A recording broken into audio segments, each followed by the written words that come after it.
നമസ്കാരം. പൂരം നക്ഷത്രത്തിൽ ജനിച്ചവർക്ക് ജൂലൈ മാസത്തിൽ വ്യാപാര വിപണന വിതരണ മേഖലകളോട് പലപ്പോഴും ചർച്ചകളോ അതിനുവേണ്ട തീരുമാനങ്ങളോ കരാർ ഒപ്പുവയ്ക്കുവാനുള്ള സാഹചര്യങ്ങൾ ഉണ്ടാകുന്നത് മാസത്തിൽ രണ്ടാമത്തെ പകുതിയിൽ നിശ്ചയിക്കുകയായിരിക്കും നന്നാവുക.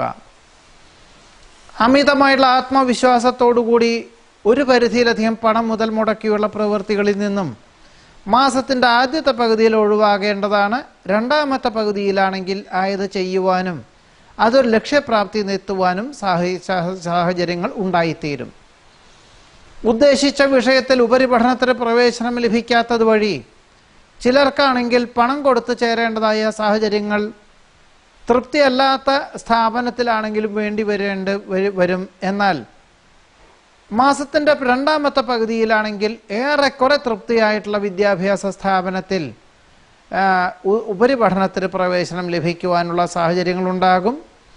ആയതിനാൽ ഒരു പക്ഷേ ഈ രണ്ടാമത്തെ പകുതി വരെ വിദ്യാർത്ഥികൾ ക്ഷമിക്കുന്നത് ഗുണകരമായി തീരുവാനാണ് യോഗമുള്ളത്.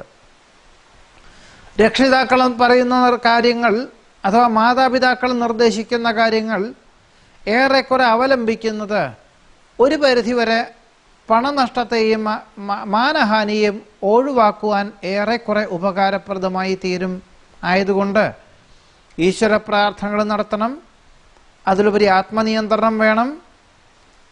അറിവുള്ളവരും അനുഭവജ്ഞാനമുള്ളവരും നിർദ്ദേശിക്കുന്നതും ഉപദേശിക്കുന്നതുമായ കാര്യങ്ങൾ അത് സ്വീകരിച്ച് ഏതൊരു കാര്യത്തെയും അവലംബിക്കുന്നത് ഭാവിയിലേക്ക് ഗുണകരമായി തീരുവാനുള്ള സാഹചര്യങ്ങളുണ്ടായിത്തീരും. അതുകൊണ്ട് ക്ഷമ, വിനയം, ആത്മനിയന്ത്രണം എന്നിവ പൂർണ്ണമായിട്ടുള്ള രീതിയിൽ അവലംബിച്ച് ഏതൊരു കാര്യത്തെയും യുക്തിയുക്തം സമീപിക്കുന്നത് ഗുണകരമായി തീരുവാനും ഭാവിയിലേക്ക് ഫലപ്രദമാക്കി തീർക്കുവാനുള്ള സാഹചര്യങ്ങൾ പൂരം നക്ഷത്രക്കാർക്ക് ഈ വാരത്തിൽ വന്നു ചേരും.